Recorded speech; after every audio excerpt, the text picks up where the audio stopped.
Fala minha galera, aqui quem vos fala é o professor Felipe Lacerda do melhor canal de história do Nordeste, que é o História para quem tem pressa. E na aula de hoje nós iremos ver a Grécia Antiga, nos seus aspectos políticos, econômicos e sociais. E é por isso que eu digo, a aula está completa e esperando por você. E se tu gosta de história, permanece aí, porque tu só tem a aprender.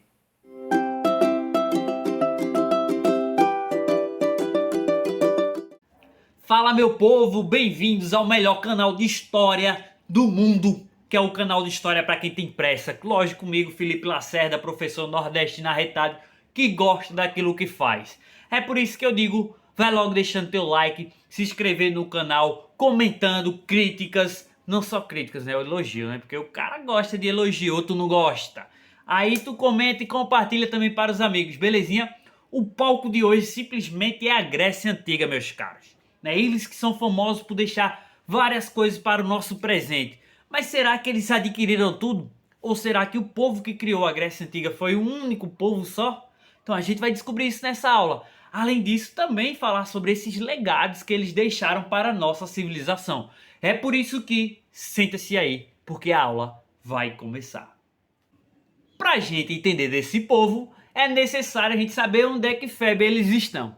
É por isso que eu digo a vocês que o local onde eles estão, ou estavam localizados, né, é aquela região ali do Mar Mediterrâneo, na Europa, né? A gente já estudou sobre a história antiga oriental, e a partir dessa aula a gente entra para o Ocidente, vendo as primeiras civilizações que surgem lá no Ocidente, na Europa. É por isso que esses gregos são famosos. Por quê? Vocês sabem que tem a questão do eurocentrismo, né? E esse eurocentrismo permanece na nossa cultura. E por isso que falar do Ocidente a gente estuda logo os gregos como criadores de quase tudo. Mas não é assim. A gente já viu nas questões das aulas anteriormente, tá certo? Então a localização dessa galera, como vinha dizendo, é porque eu me empolgo, eu gosto de dar aula de história e falo de tudo.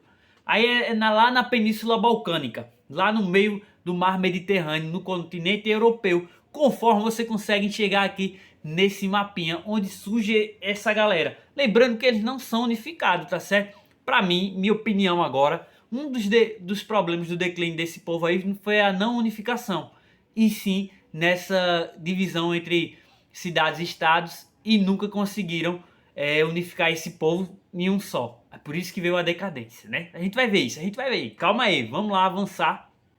Estudando um pouco sobre essa geografia desse povo, a gente descobre diversas coisas. A história é massa por causa disso. A gente não fala sozinho, não. A gente encaminha, conversa com as outras ciências. Essa que a gente vai dialogar agora é a geografia, né? Esse litoral grego, como vocês veem aqui no slide, é bastante entrecortado, ou seja, repartido, litoral. Isso fez com que surgissem portos naturais para ser atracados os suas navegações. Também deles, mas não só deles, né? Da galerinha que vem de fora comercializar com eles. Beleza? O relevo também é marcado por essas montanhas, uma região montanhosa, fazendo com que surgisse pastoreio e não muitas coisas de agricultura. Por exemplo, não ia plantar milho ali, não ia dar não, não ia dar certo plantar um milho na rocha.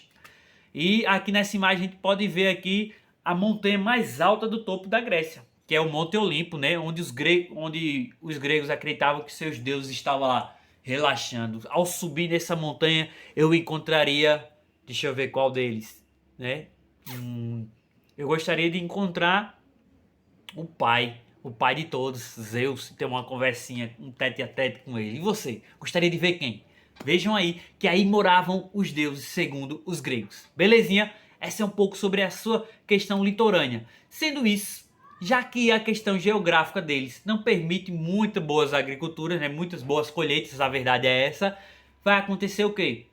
Comercialização, pegar o beco desse território. Para isso, através, já que eles estão rodeados pelo mar Mediterrâneo, o que é que acontece? Desenvolver embarcações. Beleza, olha aí a gente encaixando uma coisa na outra, minha gente. É um quebra-cabeça a história. E comigo fica mais fácil de montar. Professor, como sempre, sou muito lindo. Dividindo aí os períodos para ficar mais fácil pra gente. Sou ótimo, obrigado, é perfeição.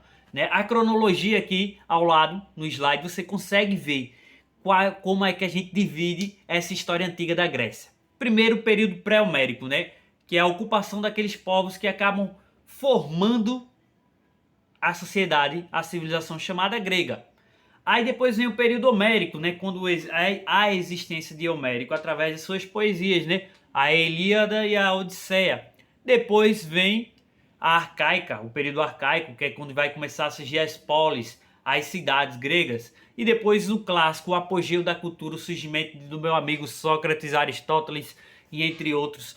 É o momento de maior efervescência cultural lá na Grécia. Por isso que a gente chama de clássico. É os classudos, só quem anda são os classudos nessa época aí. Já no helenístico, ó, né, fazendo referência aí à decadência do povo. É o final dessa era da Grécia Antiga, é a decadência. Por quê? Vai acontecer várias invasões, disputas territoriais e guerras com romanos e macedônicos, né? Então, essa cronologia fixa aí, facinho, facinho de aprender, molezinho. Vamos avançar. Em outras aulas, a gente já pontuou, presta atenção, se não assistir as outras aulas, volta, que um dos pontos que são pertinentes quando a gente estuda civilizações e povos é entender como é que aquela galera se formou culturalmente, ou seja, o lado cultural, o lado econômico, como febre é que a galera sobrevivia naquela época, o que eles faziam. E outra coisa é a questão política, tá certo? E os embates entre as classes sociais. Sempre vai ser isso, para estudar para qualquer coisa, porque é isso que pede os vestibulares e concursos. A análise da sociedade através da forma com que ela gera riqueza, a forma com que as classes se comportam e as formas culturais. É por isso que a questão econômica desse povo aqui, como a gente já viu, pela possibilidade geográfica, pelo relevo montanhoso, acaba sendo um obstáculo para questões comerciais, que só vai ser superado quando eles desenvolvem a questão dos mares, as suas habilidades, né? Além de estar próximo ao mar, lógico, né? O cara que está próximo ao mar vai querer aprender a navegar e a nadar, no mínimo, né? Para sobreviver. Então eles tiveram que desenvolver isso, né? Foram forçados, até porque a terra deles não dava tudo. Como a parte da agricultura, a gente pode destacar a produção de oliveiras, trigos e vinhedos, né? Aquilo que a condição geográfica dava para fazer. A metrópole também exportava azeite, vinho, um vinho grego, ai que delícia, perfumes, eu sou cheiroso, ânforas para toda a península, ânforas que são coisas são produções de cerâmicas, né? Olha aí, professor acorda, cerâmicas, são as questões das cerâmicas, certo? Os vasos que eram produzidos para toda a Península Balcânica, né? Além também desses artigos cerâmicas, né? As colônias também forneciam madeiras, peles, metais, lãs e cereais, quando, lógico, for formado uma hegemonia maior aí na Grécia pelos povos, né? Além disso, a gente pode destacar o comércio marítimo, né? Que os gregos depois, posteriormente, não no período pré-homérico, vai conseguir alcançar, mas sim no período homérico e depois também, que vão alcançar os grandes desenvolvimentos, chegando até mesmo a cunhar moedas de metais para que fique fácil de negociar com a galerinha de fora, né? A moeda é uma grande coisa importante que afinal também não é invenção deles, tá? Olha aí, o povo fala tanto, mas é invenção lá daqueles povos que estavam pela Mesopotâmia. Se tu não viu ainda essas aulas, clica aqui no card para ser direcionada para lá. Belezinha? Podemos avançar então. Aí, eu também falei sobre a questão política, que a gente tem que analisar, né? A questão política da Grécia não é questão agora falar sobre a democracia ainda, viu? Porque a democracia vai ser um estilo político que será alcançado, mas depois mesmo de passar por diversos outros sistemas políticos. Belezinha? Olha aí a questão que eu falei. Olha aí o território todinho grego, ocupado por eles ao longo da história, mas a gente pode observar que as cidades são autônomas, ou seja, as polis, que para os gregos, né, cidade, vocês sabem que os caras é diferente. Não é cidade, é polis. Polis significa cidade. E cada uma delas tem a sua própria organização social, também religiosa, política e econômica, ou seja, cada um no seu quadrado. A única coisa que vai fazer com que eles sejam iguais é a linguagem e um pouco da cultura, né? Venhamos e convenhamos. E essas principais cidades-estados que são chamadas a questão das polis, né? Cada polis é uma cidade-estado onde se organizam diferentes formas. A gente pode destacar Esparta, Atenas, Tebas e Corinto. Mas atento a vocês aqui para essas duas primeiras cidades, Esparta e Atenas, porque é elas que a gente vai trabalhar conforme todo local trabalha. Não é querendo ser igual a eles, mas é querendo que você alcance seu objetivo. Por isso que é história para quem tem pressa. Para quem tem pressa de aprender com qualidade. Se inscreve no canal, deixa teu like e comenta.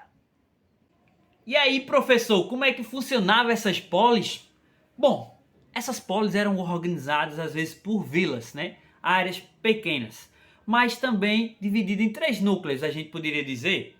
Algumas vilas, áreas agrícolas, ou seja, área de produção. Vilas são os gêneros onde ficam os familiares, as famílias vivendo, e o núcleo principal, que é onde fica o poder e a questão religiosa, porque toda a galera que governa por esse momento aí, antigo, na Idade Antiga, governa com um braço de ferro, alguns, mas também acompanhado da religião, né? Então a religião é algo que é principal. Nessa imagem aqui, ó, a gente consegue ver a ágora, né? A ágora que significa praça. Os gregos falam tudo diferente. É a praça. E a praça lá não é o local onde a gente vai tomar cachaça, não. Se liga aí, viu? Nem conversar da vida dos outros. A ágora lá era utilizada para que esses gregos conseguissem debater política. Lógico, os homens, né? Machista. Certo? Então, vamos dar uma olhada aqui sobre o núcleo principal, que é onde fica a Acrópole, né? A Acrópole, a Ágora e a haste. E a haste é uma espécie de mercado onde a galera vai comercializar, ou seja, seria um centro da nossa cidade. Um exemplo. Da minha não, porque a minha é pequenininha, mas na de vocês eu tenho certeza que é. Você que é novo aqui não sabe, mas eu sou poeta, né? De vez em quando sai uma poesia de acordo com o assunto, e dessa vai sair também. Quem está aqui ao meu lado é um bonitão poeta também, chamado Homero, beleza? Vamos falar um pouco sobre o período pré-homérico, belezinha? A gente já falou um pouco também, porque falamos da economia, como surgiu antes deles se lançarem ao mar, beleza? Mas é preciso a gente entender que por que não existe uma unidade política? Pode ser uma explicação para isso. Não existe uma unidade política na Grécia, porque eles são os povos formados por outros diferentes povos que chegam e fixam-se naquele local. Ou seja, vocês sabem que os povos são diferentes por si só, né? A pessoa, na verdade, uma é diferente da outra. Imagine a constituição de povos. É por isso que lá também tem a explicação das cidades e estados, porque foram diversos povos que ocuparam aquele local, né?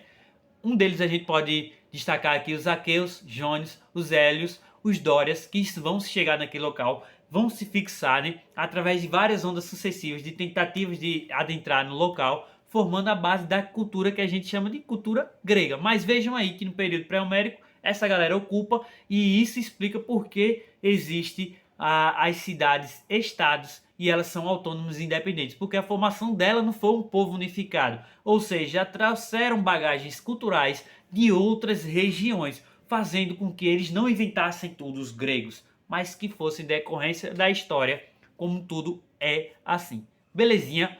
Entendido, né? Então, durante muito tempo, gente, muito tempo mesmo, as únicas informações sobre os períodos posteriores a essas invasões dos dórios na Grécia Antiga vinham dos poemas épicos, né? Que a gente, desse carinha lindão aqui, ó, o nariz dele tá meio arrebitado, eu acho que a galera passa a mão nessa estátua. Dos poemas épicos, a Ilíada e a Odisseias, que são atribuídos a Homero, né? Daí denomina-se esse período de homérico. E é por isso que a gente vai ver o período homérico agora. Se segura aí. Vê só, agora nesse período homérico, como é engraçado. Sempre há a dominância daqueles que têm mais dinheiro, e eu posso provar nisso através dessa organização social existente nesse período homérico, que é através dos gênios. Gênos, coloque aí na cabeça, né? É uma espécie de grande família com prosperidade comunal de terras, ou seja, uma aldeia onde as famílias são organizadas por uma liderança. E esse sistema é patriarcal, porque as lideranças das famílias são os paters.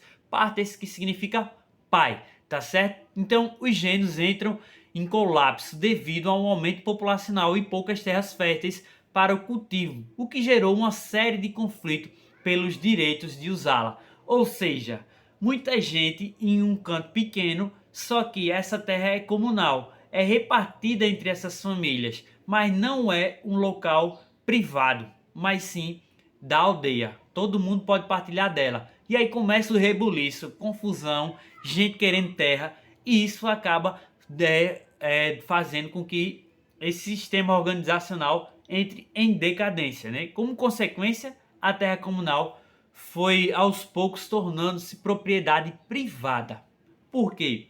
Aquele que já era mais nobre, que tinha mais dinheiro, que era membro da Eupátrida, né? Que são parentes mais próximos dos líderes dos gênios, ou seja, e o líder dos gênios também não é qualquer um não, viu? É alguém rico e com vários poderes militares. Aí quem estava mais próximo dele virou membro da uma aristocracia, que são as famílias ricas, e acabam se tornando, ganhando mais terras, ficando nas terras, enquanto o povo, ó, pegando beco, se lascando por aí.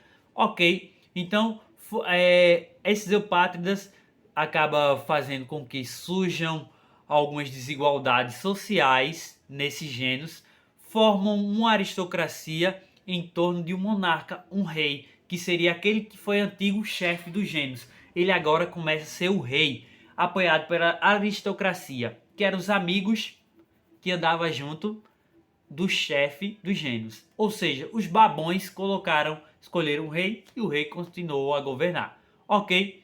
Então no fim do período homérico, a economia da região volta a crescer.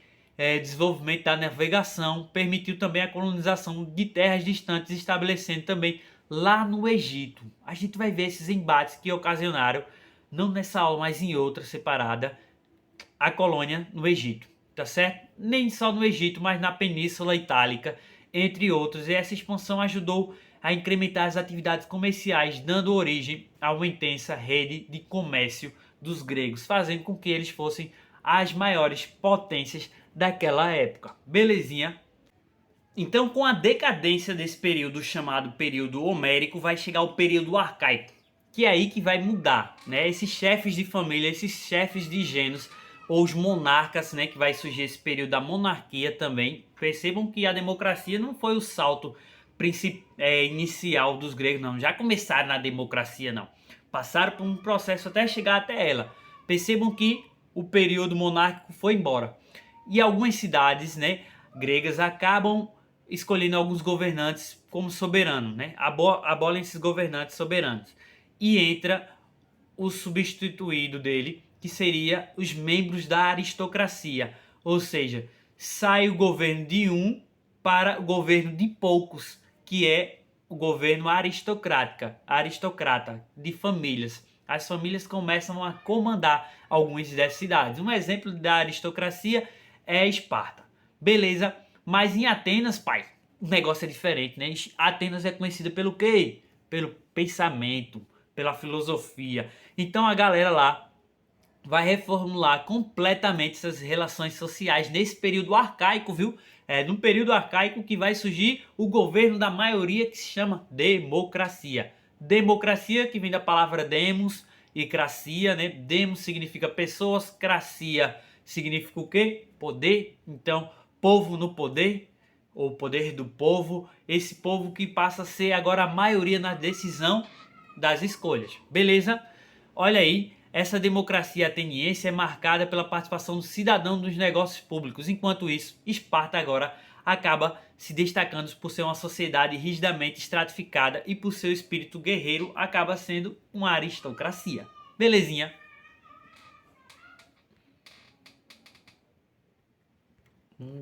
Priquito.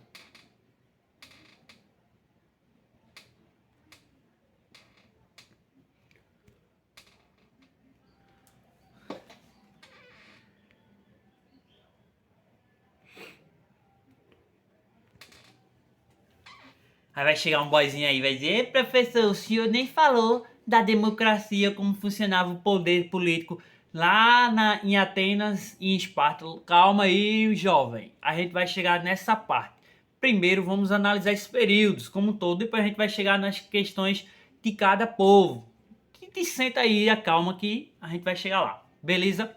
Período helenístico, né? Nesse período, Atenas e Espartas, cada um em seu momento, conquistaram a hegemonia do mundo grego, mas a rivalidade entre eles leva ao enfraquecimento mútuo, né? Aí eu dou como exemplo a Guerra do Peloponeso, né? Abrindo espaço para a conquista de outros povos como os persas e macedônicos durante o período clássico. O que acontece é o seguinte: Atenas e Esparta, como eu disse, um dos problemas da unificação desse povo, desses gregos, um dos problemas políticos deles, porque não se tornaram um império maior, como o Império Romano, foi porque não conseguiram unificar essa galerinha, né? O povo estava sempre dividido entre tentativas de hegemonia em Esparta e Atenas, ocasionando diversas guerras. E essas guerras acabaram dando uma brechinha para outra galera entrar e invadir, né? Os persas e os macedônicos, através de Alexandre o Grande, é um exemplo clássico disso, né? Além disso, eu ressalto também depois da invasão também do Império Romano nesse território. Ok, da mescla dos valores do intercâmbio cultural e econômico desses povos sobre o domínio do Alexandre o Grande. Ao lado surgiu o helenismo, né, em homenagem a Alexandre o Grande. Por isso eu destaco aqui, né, Alexandre conquistava os cantos e deixava a galera cultuar, fornecia coisas para a cultura e essa hegemonia cresceu. Mas novamente destaco todo o conhecimento ou formação filosófica e política dos gregos ou europeia não nasce intrinsecamente como uma invenção desse povo, mas sim em contato com esses outros povos que também já têm uma grande carga histórica em suas mãos, né? Por isso que a gente viu primeiramente o surgimento das civilizações oriental para depois ocidental. Belezinha? E aí, jovem, tu ficasse na aula? Espero que sim, porque se tu ficou agora a gente vai ver a questão da política em Atenas, né? A gente vai ver todas as organizações políticas até chegar lá naquela coisa que vocês chamam de democracia, que eu amo. A gente está em uma democracia, é por isso que eu digo, para que eu continue produzindo conteúdo, deixa teu like, se inscreve no canal e compartilha, beleza? Primeiro, questão política que já surgiu, você está ligado que estava na aula, é a monarquia, né? Esse que é um chefe de guerra, é um guerreiro, ele também não só existe como o cara que vai reinar, né? Ele é um chefe do exército, ele também é juiz, porque é ele que diz o que vai acontecer, quem é que vai ser punido. Ele é o sacerdote, porque está acompanhado com a religião, lembre-se disso, esse mundo antigo. Então o poder dele também acaba sendo limitado por um conselho da aristocracia, né? Que são eleitos para determinadas decisões, mas que nem sempre são respeitados também, venhamos e convenhamos. Outra que a gente destaca que é a oligarquia, composta por um pequeno grupo de pessoas pertencentes à mesma família ou classe, né? As oligarquias acabam surgindo pela permanência de classes políticas ou famílias que se mantêm ao poder. Exemplo é o nosso Brasil, no período da Primeira República, chamada de oligárquica. Faz menção a isso, a famílias que se mantêm no poder em seus locais, tá certo? Democracia, formada pelos mais ricos e somente donos de terras que podem participar da política. Então imagine aí, os mais ricos governam e só quem vota e quem participa são os donos das terras. Vejam o que está acontecendo antes de chegar à democracia ateniense. Então a democracia foi um ponto, não final, porque ela tem que ser aprimorada, mas também ela não foi o ponto inicial. Aí, minha gente, os gregos também são mal. Não adorem só pela democracia, não. Vejam aí que houve um tempo lá que reinou a tirania, né? Que é onde o chefe governa com poder ilimitado, sem perder de vista que também deve representar a vontade do povo, né? Um bom tirano faria isso, entre aspas. E aí a nobreza acaba perdendo o monopólio político que detinha em xeque para o tirano governar. A tirania geralmente era solicitada, era colocado quando estava em épocas de guerra, né? Colocava-se um tirano para que conseguisse também tomar as decisões mais centralizadas e não discutir tanto, ok? A democracia grega, que a gente chama de democracia direta, diferente da nossa, que nós elegemos alguém para nos representar e tomar as decisões pela gente, sendo ela democracia representativa. Na Grécia é democracia direta, que participavam ali todos os cidadãos gregos. Epa! Pera lá, muita calma, ladrão. Muita calma, porque nem todo mundo era cidadão ali, e nem a maioria do povo da Grécia era cidadão, certo? a democracia ateniense era bem diferente da nossa. Isso porque a gente destaca que só quem era cidadão lá apto a participar da política eram os homens. E esses homens que nasceram naquele local. Uma coisa em comum é que estrangeiro, ao nosso tempo de hoje, estrangeiro não vota, né? A não ser que ele seja nacional hoje, né? Aqui do nosso país. Mas naquela época nem assim. Estrangeiro não vota lá. Só quem pode votar é homens maiores de idade, né? Maiores de 18 anos. Aí outra coisa a gente ressaltar aqui, que a maioria da população, tendo destaque elas como escravos, não participam, pessoas escravizadas, né, nesse caso, nem só pessoas escravizadas, mas também as mulheres e crianças também estão de fora dessa democracia, ou seja, só quem participa dessa democracia direta são os homens, beleza? E maiores, né? E não todos os homens, ele não pode ser escravo, ele não pode ser estrangeiro, beleza? Já que posteriormente vimos as questões gerais lá da Grécia, vamos agora para as questões peculiares, Atenas e Esparta. Como é que funcionava Atenas, professor? A população estava dividida em 5 classes. Eupátridas, que eram os bens-nascidos, né? Donos das melhores terras, eram eles que tinham nascido nas famílias iniciais que fundaram aquele local, por isso aí eles pertenciam às melhores terras, estavam naquele embate inicial que a gente estava falando lá dos Gênos. Os geomores, que são formados pelos pequenos proprietários de terras, e os demiurgos, que eram comerciantes e artesãos. E os metecos, que são constituídos de estrangeiros e eram comerciantes livres, mas sem direitos civis ou políticos, né? O estrangeiro não participa. E por último, os escravos, eles que são prisioneiros de guerra, sem direitos políticos, e alguns polis também poderiam exercer todos os ofícios, menos na política. Belezinha? Como uma coisa multidisciplinar, a gente vai falar aqui sobre a educação e a questão da mulher em Atenas, né? Essa mulher, inicialmente, ela o papel dessa mulher na sociedade é somente de procriar, gente, de criar filhos para governar o país, ou lutar, né? Batalhar. Então essa mulher aí não é uma das coisas mais esplêndidas na sociedade, não viviam tão bem. Por quê? Elas eram mantidas em uma casa, nem para entrar em contato com outros homens podia, inclusive familiares, viu, homens. Não era com todo homem que ela entrava em contato, não, elas ficavam em confinamento, né? Tem até uma música que se chama Mulheres de Atenas, que fala um pouco sobre a vida delas. Eu peço para que vocês dêem um Google aí e olhem a letra dessa música e escutem, que ela é belíssima. Ok, a questão da sociedade, você já viu essa ideia, né? Que o objetivo da educação é preparar o cidadão. Isso surge lá na Grécia.